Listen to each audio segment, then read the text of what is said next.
after 5 years, and I was like, I said, I'm going to sell my soul for this business, for the company, and climb the ladder and do all these things. And I'm not going to say I was a victim, but the business unit was sold. And we were all notified that basically we were out of job. And I'm like, Wally, I didn't see it coming. Like, I'm like, what? Like, this can't happen. I work so hard, Welcome to Men of Abundance, the podcast for those looking to level up their lives by hanging out with some of the greatest leaders and established professionals in our community, living a life of integrity, honor, and the abundance mentality. Prepare to pay it forward with your host, former Army medic turned lifestyle entrepreneur, Wally Carmichael.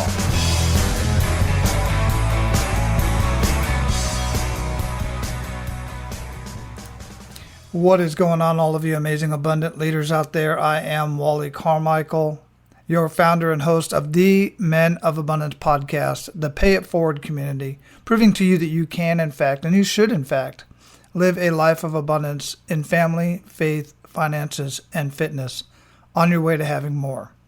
I know with everything going on in this last year, all the lockdowns and everything else going on, there's a lot of people. A lot of you listening to this right now, might be in transition, some sort of transition. Either you're transitioning in the same career, working from home, or working from a different location, or even relocating altogether, or maybe you're completely changing careers altogether. You're just finding this as a time to do what you've always wanted to do, or you're being forced out. Whatever the case may be, transition is very difficult. I know. 25 years in the military, I transitioned at least every 3 to 4 years. I transitioned from one organization to another, many times, most of the time from one state to the other or one country to the other. And doing that with a family and transitioning your kids from school to school and your spouse from one known location where they might have found a job finally to another location where they got to start all over. It's very difficult, and it doesn't matter. It's a little bit difficult when you're young, but as you get older, you kind of get used to it. But then again, it gets more and more difficult, especially when you have to start looking for another vocation, and if you're going to work for somebody else. Well, today's conversation, we are going to get all in the idea of transitioning, because our guest today has one heck of a story when it comes to transitioning and what went on in his life. I'll tell you one thing, I know for a fact that there are many people that need to hear this conversation, and many others. So I'm going to give you the opportunity today to be abundant in your actions by paying it forward and sharing Men of Abundance with others. However it is that you're listening to this. If you're listening on your phone, take a screenshot of your phone. Post it on social media. Hashtag Men of Abundance and hashtag abundance. And however it is that you put it in an email, put it in Twitter, put it on Facebook, mention it on your YouTube channel, whatever the case may be. Talk about it at your church groups. Wherever you're at, whoever you communicate with, there's people out there that may be suffering needlessly, or at least concerned about this topic and many other topics that we have conversations on here on Men of Abundance. So do not discriminate. Be abundant in your actions and share the information with everybody that you come in contact with. Share this podcast. I'm telling you, you will potentially save somebody's life, or at least improve their life today, and they will thank you. And one more thing before we get started and bring out our guest, I want to direct you specifically, if you are a business owner or in some sort of business where you help other business owners, I want to direct you to a webpage that I created specifically for this, and it is at wallyrecommends.com. It's a bunch of business tools and services that I personally use in my own business, as well as the clients that I have an opportunity to work with. If it makes sense, I use these tools in their business as well. Very, very valuable, time-saving, profit-accelerating tools that you're going to want to take a look at. And if you have any questions about any of them, I will tell you right now, some of them are affiliate links, not all of them I'm affiliated with, but any of them that you decide that you want to use, just reach out to me and I'll show you how I specifically use it so you can cut the learning curve. Again, go see that at wallyrecommends.com. Now, for the sake of those of you who do not listen to the entire episode, I know there's a lot that don't because I see the data, but I know many of you do listen to most of the conversation. So I want to tell you right up front that our guest today has a gift for you, and you can find that at greatestyearsofyourlife.com. greatestyearsofyourlife.com. Don't worry about writing that down. It's pretty easy to remember, but I'll have that linked up in the show notes. So make sure you go there and check that out to get the gift that our featured guest left for you today. Our featured guest today is Chris Yonker. He's a father, husband, martial artist, and world leader mentor for high achievers. As a 7th degree black belt, Neuro-Linguistic Programming practitioner, and thought leader on personal performance, Chris has created a signature methodology that assists clients in achieving extraordinary results in their lives and careers. Chris's work centers around helping entrepreneurs, family business owners, athletes, and celebrities expand their consciousness and capacity for fulfillment. His work as a performance and career alchemist helps clients move beyond the illusions that are hindering their fulfillment and allows them to take quantum leaps in their transformation. Chris and his wife, Jolie, live on the New England seacoast and spend their time operating multiple businesses and building a life that is focused on family, travel, and exploring the world with their young daughter. Men of Abundance, it is my pleasure to introduce you to Chris Yonker. Chris, welcome to Men of Abundance, brother. How you doing? I'm doing amazing. Thanks for having me here. Oh, I'm super excited to have you, man. Where are you at in the world? Mentally, emotionally, or physically? Physically. Whatever you feel is more important. I think all parts of me right now are in New Hampshire for the most part. Well, that's a good thing. That's a good thing. I don't want parts of you in other places of the world. I know my mind is often, sitting on the beach somewhere, or back in Hawaii where I came here from, here as being Tampa now, but my mind's always on the beach. Anyhow, before we get started, man, I like to start out with an attitude of gratitude. What do you have to be grateful for today? It's a great question, and I'm gonna go in the family department on this one. I've been married for 25 years as of 20 days ago, and very happily, and we have a daughter who's turning 6, and everyone is healthy and well. And if you look at the pandemic that we were all navigating different ways, but regardless, I really truly think God kind of put this pause out there, boom, and beyond everyone's control, it allowed for a lot of introspection. And granted, I'm a pretty introspective guy, but gratitude is a critical element, and I start and end my day with it. So. Yeah, absolutely. And I do too. And thanks for bringing that up, because that is a very, very good point in that, one, we're all, some people say we're on the same ship. Well, yeah, kind of, but we're all taking this a completely different way. We're all in the same situation, but we're not in the same ship. That's right. We're all in different ships. And it's been kind of a blessing for me, to be quite honest with you, partly because of what you said there, financially, business-wise. I got busier than I ever could, but the introspect of that is that it gave me the opportunity to really assess what's going on in our life and our personal life, and then see how everybody else is kind of handling things and how they handle, what's the word I'm looking for?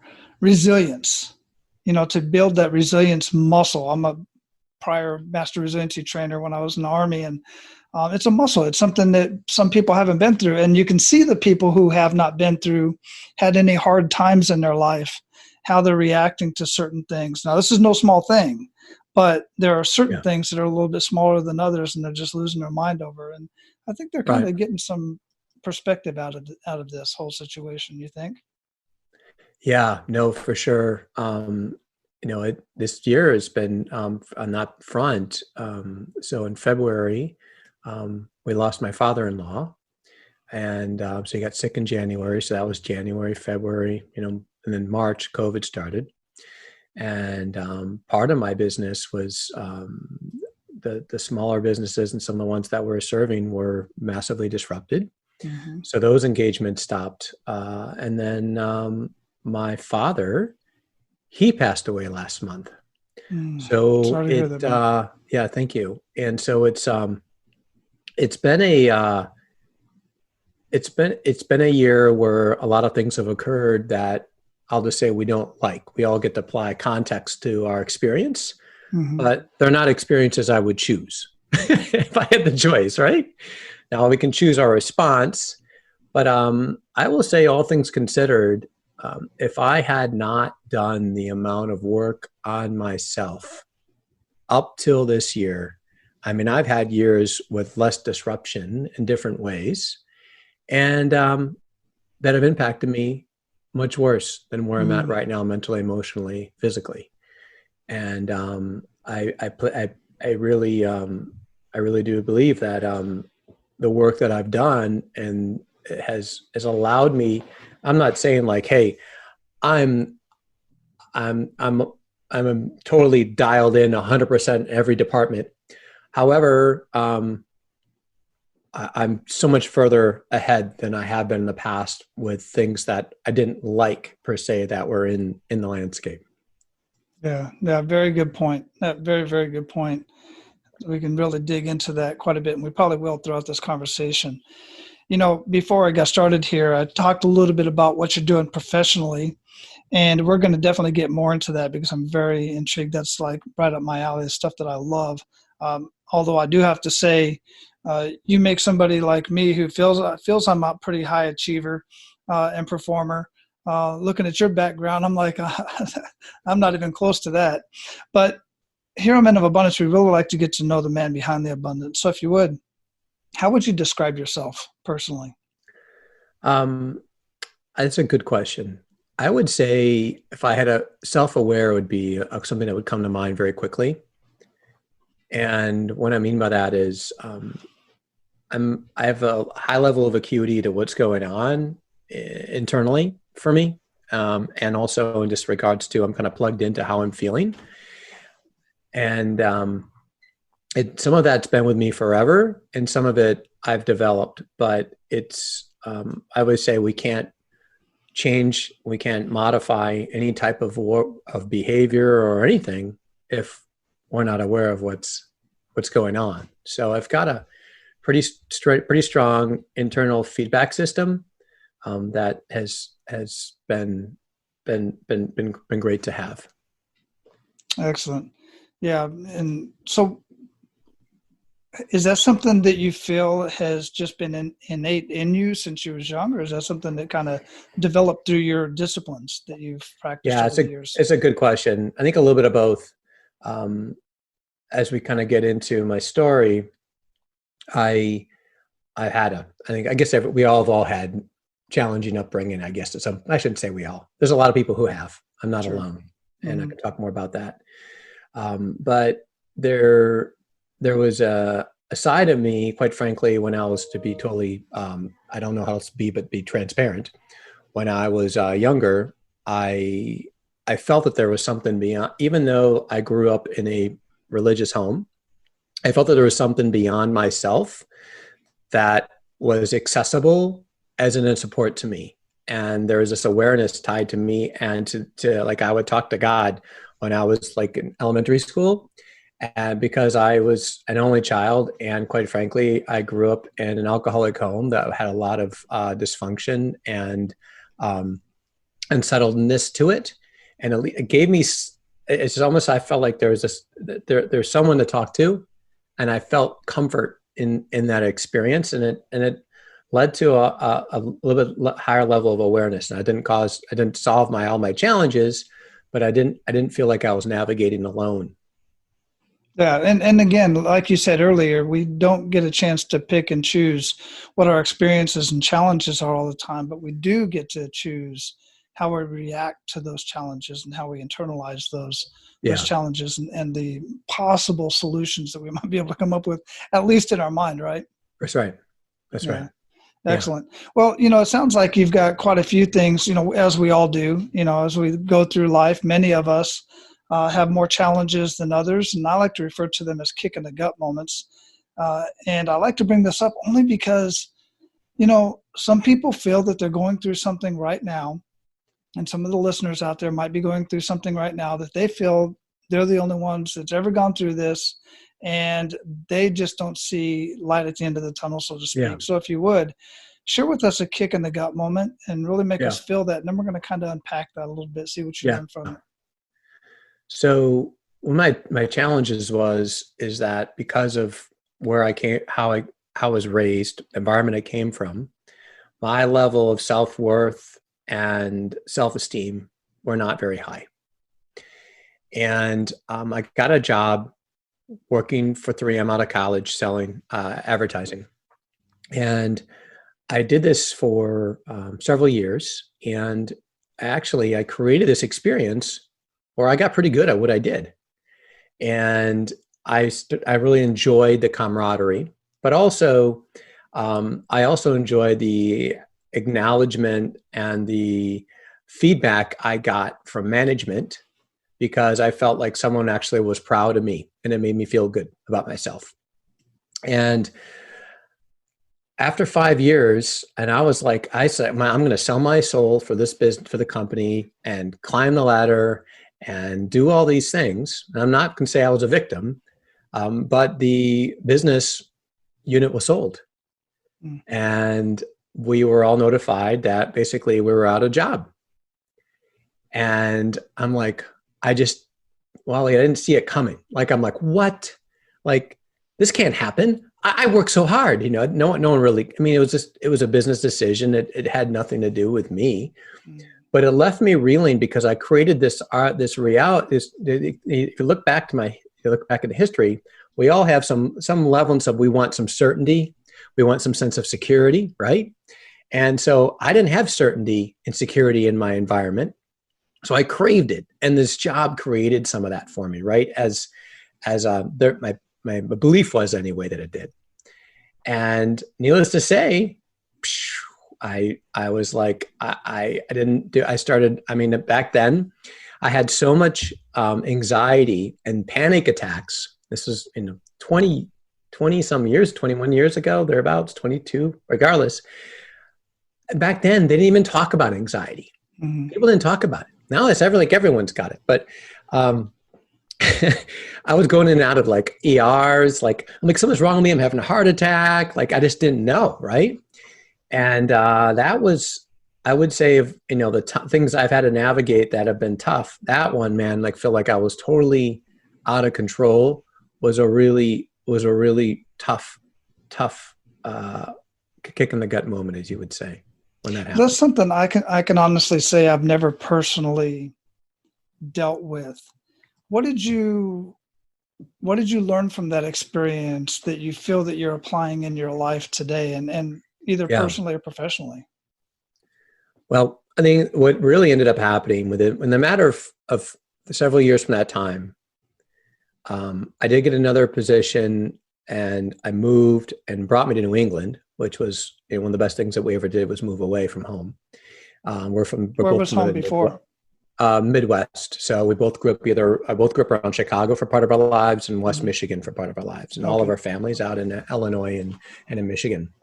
And so now, here we are in the seacoast of New Hampshire on our own. And I came across this advertisement in the back of, I'm a personal development junkie.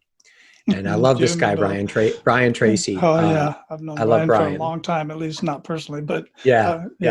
He's been in my car for many years. Yeah, right? Yeah. Well, you're like me, man. I get a car, the first thing I would do is get a tape deck in there so I could listen to audios, because I was on the road, and a mentor of mine told me to do that. Yeah. And So at the back of a Tracy program was this Nightingale coaching offering.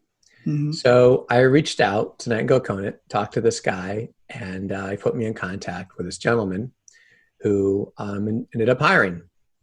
And I've never worked with a coach before in that aspect. I mean, I've had senseis or masters in the dojo, but I've not had a coach.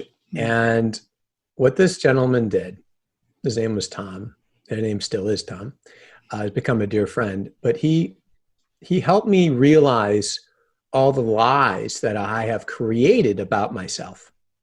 And I realized that my true value wasn't tied to what a company or whatever. It's basically not about who I am. And in essence, the gifts that I've been given, how I develop those gifts and how I leverage those gifts to help other people, right? Like that's what life's about. It's about how do you help someone in their journey, and in leveraging your gifts and talents to help them on their journey, right? Like along the way. Right. And I'd say that was the biggest. I mean, if anyone's out there listening, it's like, well, I'm in this place. I don't know what I'm going to do. It's understandable. Sometimes it's okay not to know what we're going to do.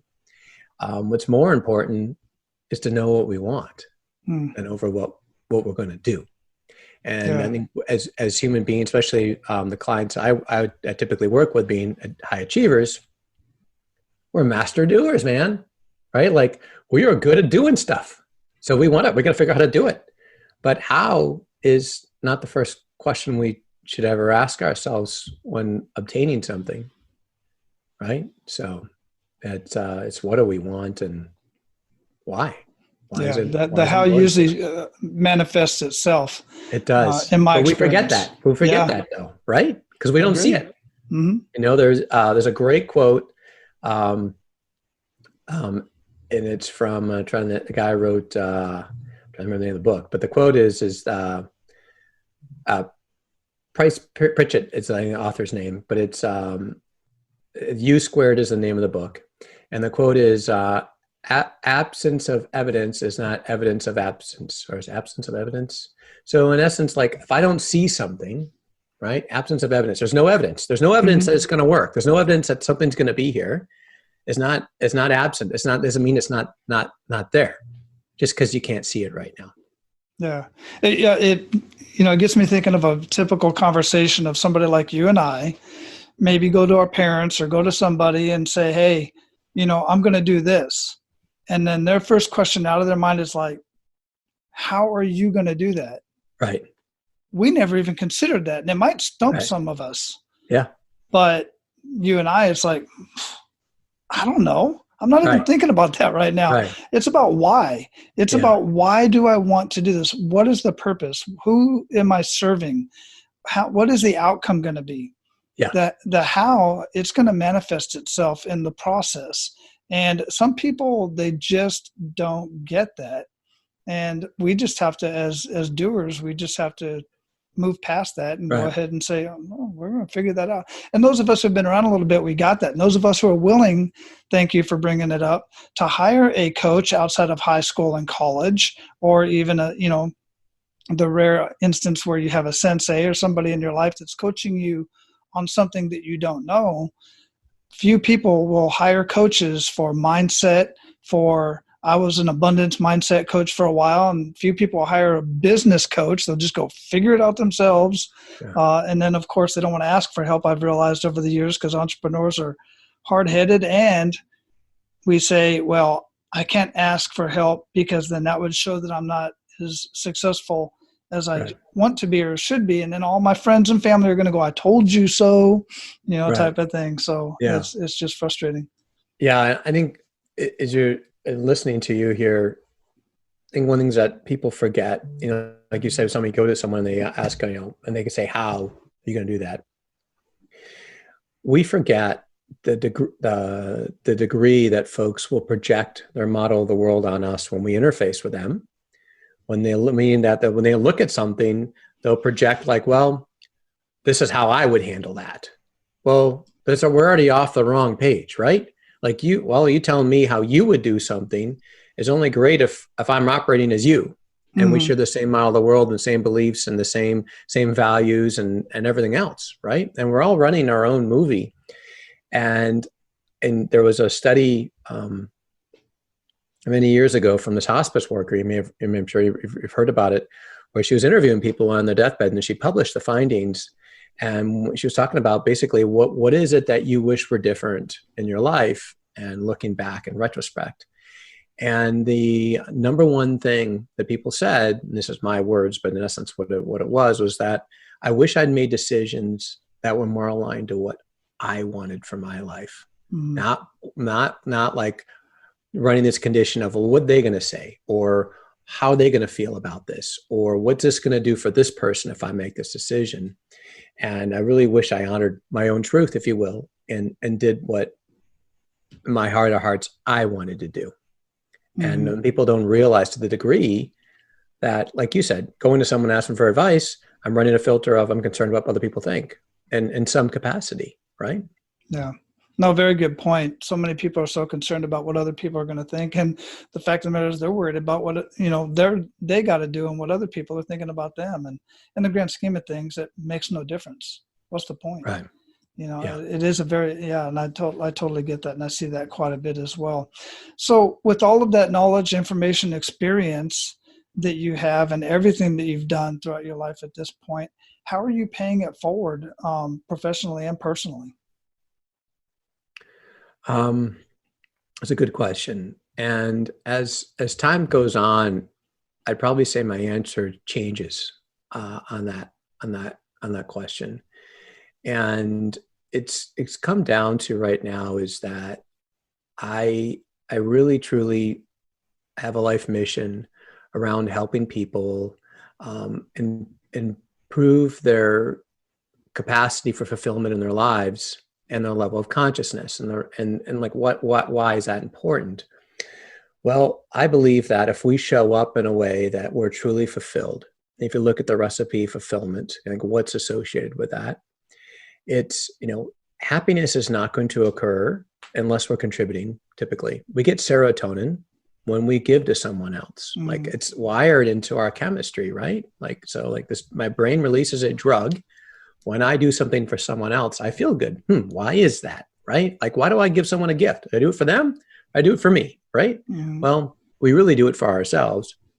So I believe that by helping folks become more conscious, one, consciousness to me is defined as how aware I am of myself and also my connection to something beyond myself and how I navigate that way. If you look at the climate we're in right now, if you just take one condition, right? Like today, and folks will be listening to this potentially after election, but everyone can remember back, think of this year, 2020, you've got this thing of COVID, and then you all of a sudden right away, you've got this is how you need to manage it. This is how you do it, So you got the one side of I'm operating out of fear. We got to do everything this way. And I got this side, the other way of no disregard. I'm not going to worry about anything. And I'm just, don't take away my rights. I'm focused on me. So there's all these perspectives. And so multiple perspectives are fine. But then you add in and I'll explain what I mean by that in a second. Then you add in the inequality movement that happened this year, right? So you got someone that this horrific event, and then all of the inequality issues and some things that, quite frankly, this country has not done with very well and still isn't dealing with very well. But regardless, so then you have that piece of it, and then you got this election, right? So so it really shows how we have varying degrees, and then you add in social media on top of media itself that's come from different slants, right? And this barragement of perspective. And the challenge I have with it all is the consciousness level applied to most of it from my experience of what I witness on social media and or interactions with people to me, it's a much lower level of consciousness, because the goal is I'm right, you're wrong, and I need to be right, and you need to be wrong if I'm right. And if we could just take it, what if we took away the condition of what if my goal is to understand? If we all try to understand and stop trying to combat and create conflict around who's right and the need to be right. If we didn't have this need to be right, we wouldn't have so much conflict. But people aren't even operating from that place. Mm-hmm. It's a bit crazy. Yeah, and I got to admit, I've got literally a handful, probably less than a handful of people that I can have conversations with that we strongly disagree on issues, but we can have a conversation about it. And we can walk away from it, maybe a little pissed off, quite frankly, but we can come back the next day and have a completely different conversation and be back to where we were, just because we respect each other. And I think that's one of the things that we've lost, is that some people, I don't like to say we across the board, because quite frankly, media shows us what they want to show us because it's the stuff that pushes our buttons. But if you go outside and you go interact with other people, I'm just not seeing that. Right. I live in a very diverse community. Sure. And we're just not, we've all got our opinions, we've all got our thought process, but I'm just not seeing what the, mainstream media and I'm seeing on social media, because it's got a magnifying glass on it there. That's right. And that's all they're allowing us to see. But I mean, at the root of it, people are good, right? 100%. Most people are good. That's the fact. But at a lower level of consciousness, though, I operate from fear. I operate from shame. I operate from guilt. I operate from, instead of like love, compassion, peace, much higher levels of consciousness. And they're not the same. Yeah. And if I'm operating at a lower level, my behavior is going to be driven out of a lower level. And then, that's one of my favorite things right now to do, even with the executive teams, is working on how do we bring our level of consciousness up as a team, so that when we're making critical business decisions, we're doing it from a right place. Right. We're not operating from a fearful place or a control place, but really, it can be tough to override what's going on in a neurology when we're trying to, you have a military experience, so you understand what I'm talking about. You don't get emotionally involved when you're in combat. Mm-hmm. It's not helpful. It's not. And it's very difficult to not get emotionally involved. It is difficult to not, but you really learn to detach from that, and because it's not gonna help you. And really, I think a lot of folks haven't tuned into, how many decisions, if we're, someone's listening right now and thinking what we're saying here is like, how many of you, if you're raising your hands, would say that, I've made these intuitive decisions in my life and they were the wrong ones. I haven't found hardly anyone ever to say that I had this intuition to do something and it was wrong, and I really felt pulled to do it, right? But who's working from that place, right? Not a lot of people. Not a lot of people. Well, and that's the whole purpose for this conversation. That's the whole purpose for the Men of Abundance podcast and community, is to do what we can to stay in the abundance mindset, as opposed to, your reference is the fear mindset, but I call it the scarcity mindset. Right. There is so much more abundance and so much more good in the world.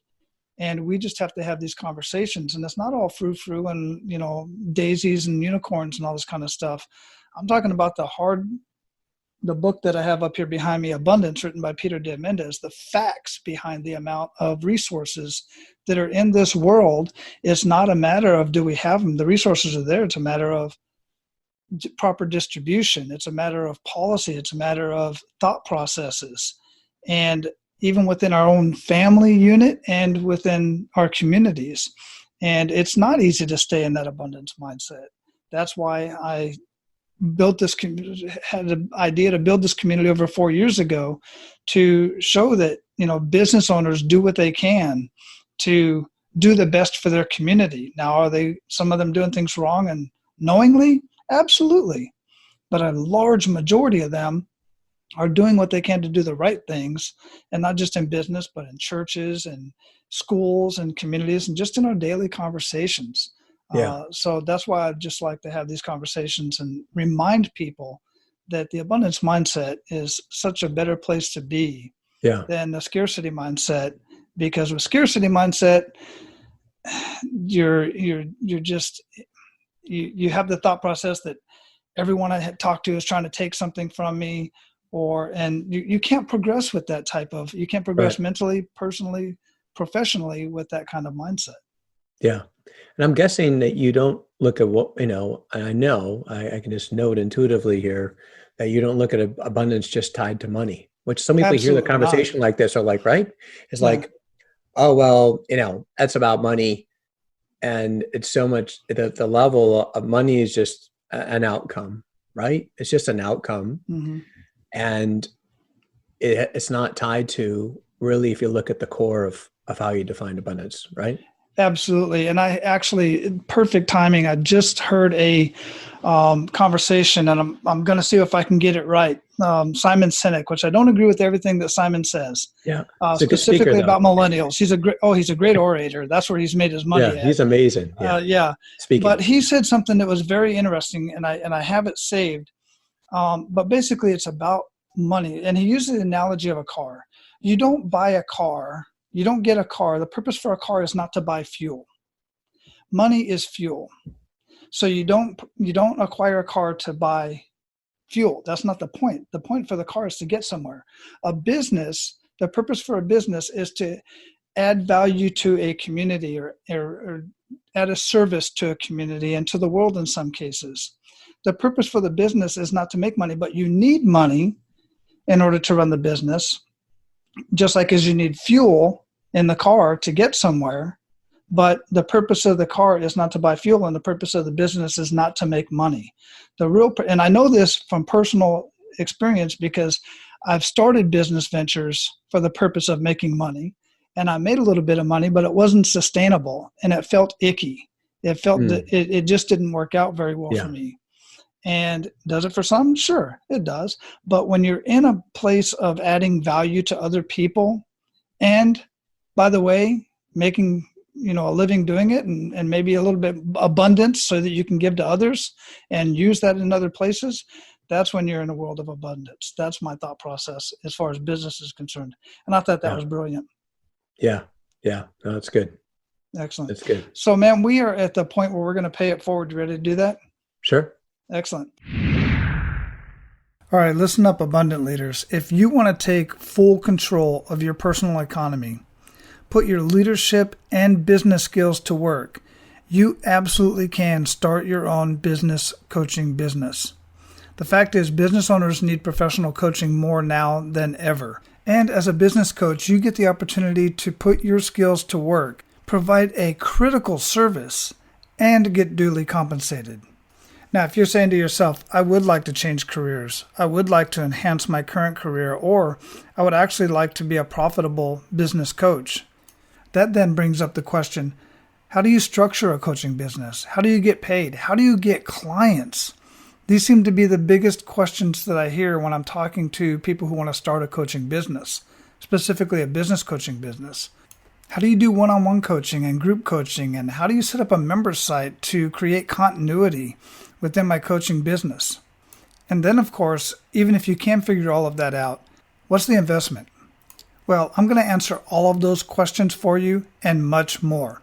All you have to do is go to BCB, Bravo Charlie Bravo, .apbusinessmastery.com. That's where I will be sharing with you how to give yourself a raise whenever you like, gain more leads than you can handle so you can be very selective about who you choose to work with.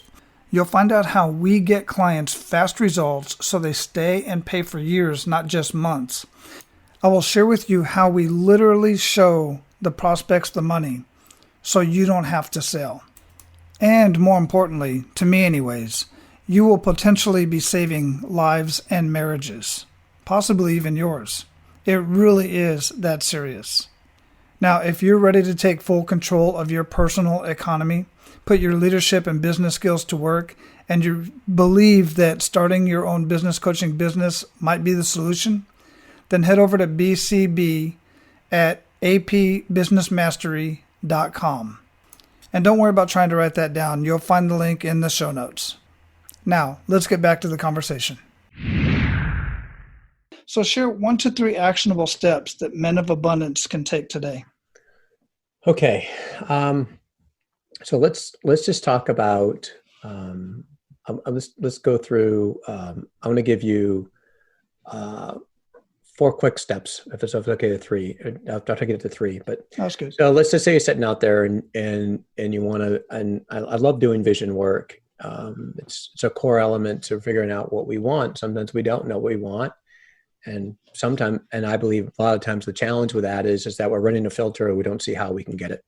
Right. So like, well, I don't really know what I want, but part of me really, my dark secret is I want to live in Hawaii, right? But I don't see how I could do that, because it's so expensive or it's so far away or whatever. We put the obstacles up before we even, assess what we want.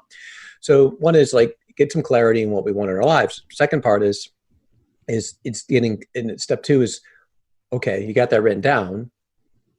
Why do you want it? And what's it tied to? And what I found for high achievers is that typically they want outcomes for one of 3 reasons, or they create a business. And this is not conscious, it's unconscious, but they're usually tied to A, I want authority and power. B, I want to win. I'm competitive. I want to win. I have a client I was talking to recently and was a best-selling author, and we're talking, and they said, well, why do something if you can't win? What's the point? Otherwise, don't bother, right? That's the paradigm. Okay. And then the third one is association. Like, these are the things that I want, that like I want to be known, and I want to be in these swimming pools, these pools of people, and I want to rub elbows with X, Y, and Z. And all of those, all 3 of those are ego driven. They've all tied to our ego, and we can use our ego to create outcomes, but to really have peace later in life or right now, it doesn't matter. You don't have to wait.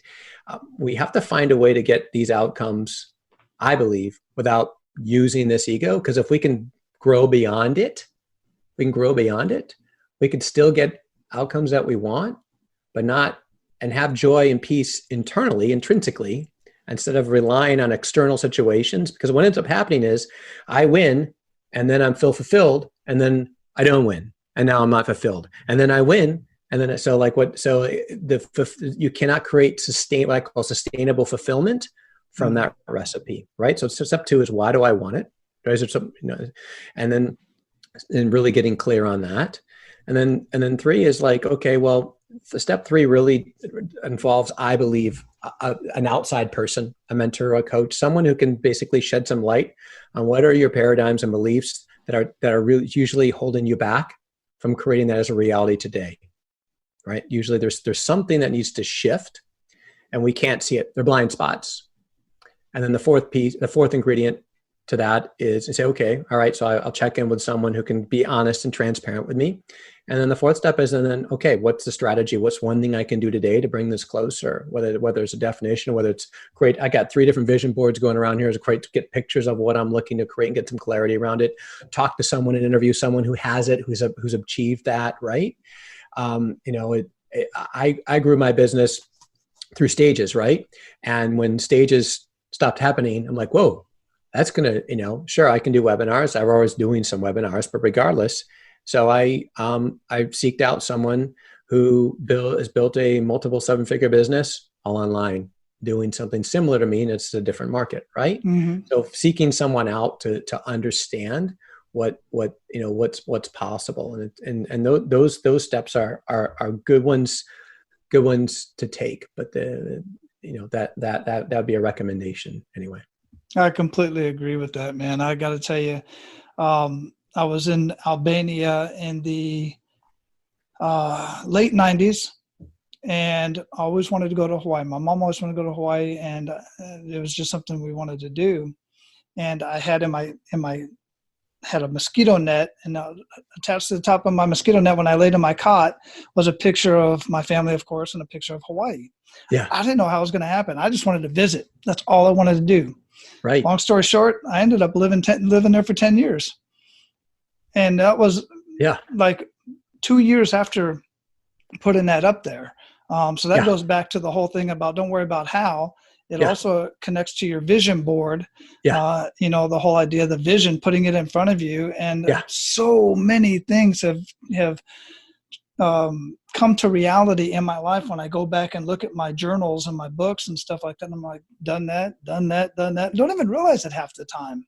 Yeah. Isn't that the amazing thing? Right. I Yeah. love it. Yeah.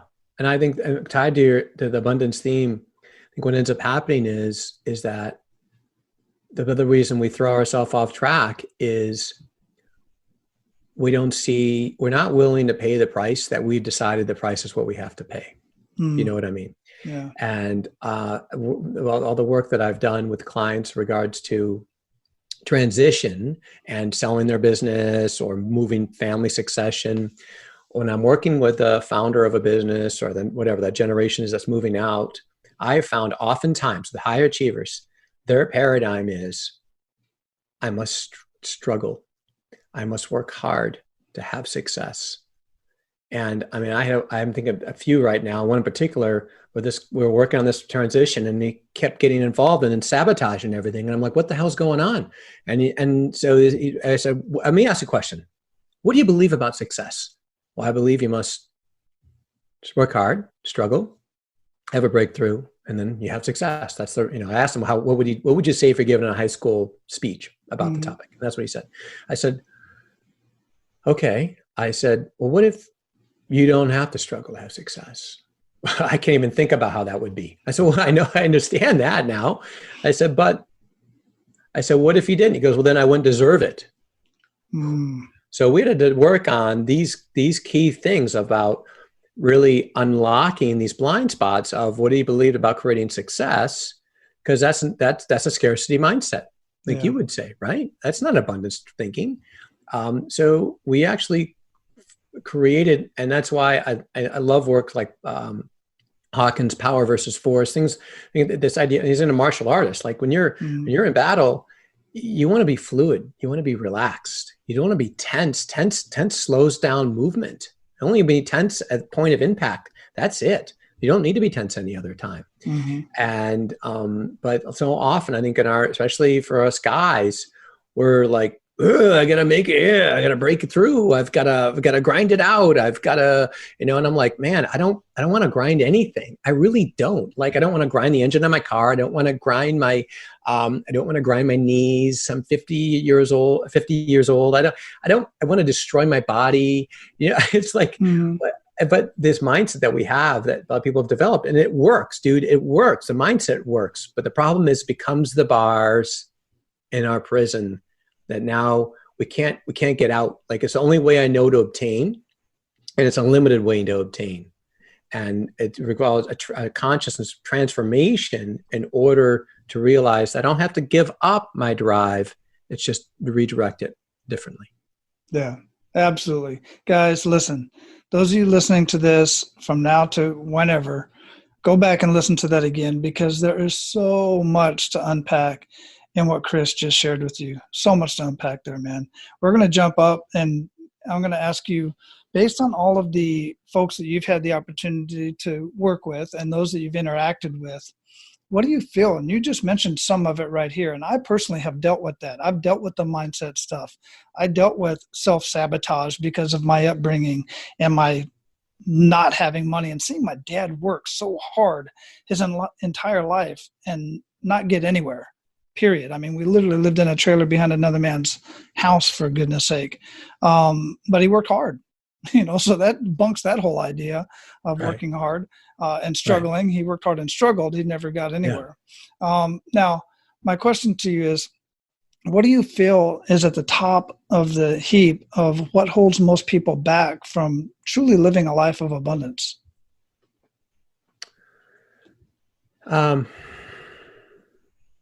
Well, it's gonna be paradigm associated. There's really two questions I'd ask someone to consider in that element. One is who am I? Who am I? Question number one. I am blank. Two strongest words in the English language are I am, and then any word that comes behind it. Right? I am, because it's my identity of the illusion I've created about who I am. Okay, and my abilities. An illusion. Okay, keep in mind, these are all illusions. We forget that. The second one is, the other biggest illusion is that how the world works. What's this life movie about? And how I look at those two things run all my conditions, all of them, in regards to how I generate outcomes and how would I get breakthroughs? And I would challenge folks to really sit and think about that. And they say, well, it's not just really, you hear people say this, well, it's not really who I am. It's not who I am. It's like, well, I used to be someone who didn't smile at people till about 18 years ago. I would not, dude, you'd meet me, I wouldn't smile. My wife and I got married. God bless her for staying with me. I was not fun. I would go to a party. I wouldn't talk to anyone because I didn't believe enough. I didn't know at the time, but I didn't want rejection. So I'd sit and I'd stand and then I'd watch the clock and figure out when the heck we're getting out of here so I can go home and not have to be rejected. And that's how I lived. I mean, believe it or not, that's what I did. And I didn't see it for quite some time. And until I realized that was all a bunch of BS. It's not who I was. Now we live in a small town. I know a lot of people in this town.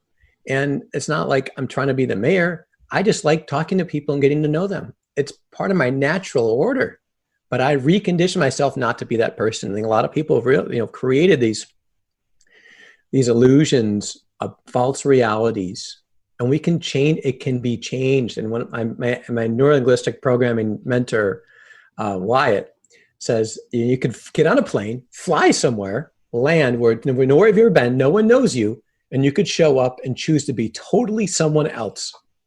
And no one would challenge you on it. And that's the biggest challenge with change, is that the people who know and love us that we surround ourselves with, is a whole other topic another time, they help keep us where we are because it also satisfies their paradigms and their illusions. And in many cases, the people that love us and that are around us are sometimes the biggest obstacles in our environment when we choose to change because they don't like it. And sometimes when we do, the reason they don't like it is because the ways they normally manipulate us no longer work. Yeah. Yeah. So. Yeah. And there's, again, guys, brilliant stuff, man. Absolutely brilliant stuff. I'd love to build on. We just don't have the time for it. I can have this conversation forever. But again, guys, go back and listen to that again. Rewind that, listen to that 3 or 4 times. Really, really powerful stuff. What does being a man of abundance mean to you, Chris? I believe that, to really be a man of abundance, I mean, we want to look at it that, in regard to context, 2 words, abundance first, and then the other one tied to identity. One is just to realize that we're not limited. There's no limitations. There's no limitations. And then we can internalize that to ourselves and to the external environment, going back to those 2 conditions I presented. Excellent. So we are going to have chrisyonker.com linked up in the show notes for sure. Okay. But before I let you go, what did we not talk about that you want to ensure that our listeners get out of our conversation today? And where else can they connect with you? Yeah, thank you for asking that. So one is I do have a vision workbook that presents a bunch of questions. Some of the ones I asked and a bunch I did not have time to get into, as well as a process to go through all your life departments. And that can be accessed at greatestyearsofyourlife.com. No www, just put in greatestyearsofyourlife.com, spell it out, and it's free. And you'll get a download of that vision workbook.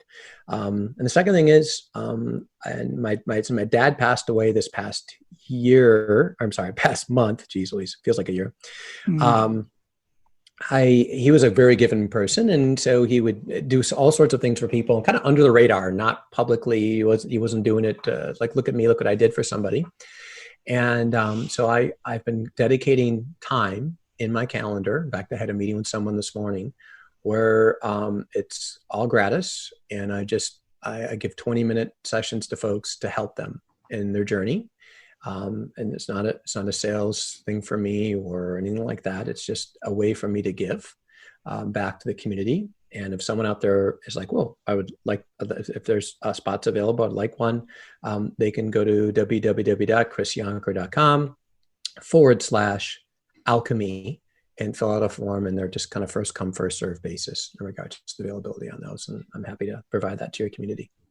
Excellent, man. I greatly appreciate that. And listen, guys, I know many of you are driving and working out and doing all your good things you do when you're listening to the show, and I greatly appreciate that. So I will have all of those links linked up in the show notes. Just make sure you check out this episode and the links will be right there for you. So if you didn't get a chance to write those down, don't worry about it. We got you covered. Chris, great conversation, man. Absolutely love it. I greatly appreciate everything you're doing, and I appreciate you reaching out and offering yourself up to the listeners. Go out and live your life of abundance, man. Keep paying it forward, because you're making a hell of a difference. I appreciate you. Yeah. Thank you. Thank you. I appreciate the work you're doing very much. Thank you. All right, guys. So your action step today is 1, go take advantage of the gift that Chris left you. You can find that at greatestyearsofyourlife.com. Check out the other stuff that he's doing. Be sure to be abundant in your actions today by paying it forward and sharing Men of Abundance with others. Now, go out, live your life of abundance, and be sure to pay it forward.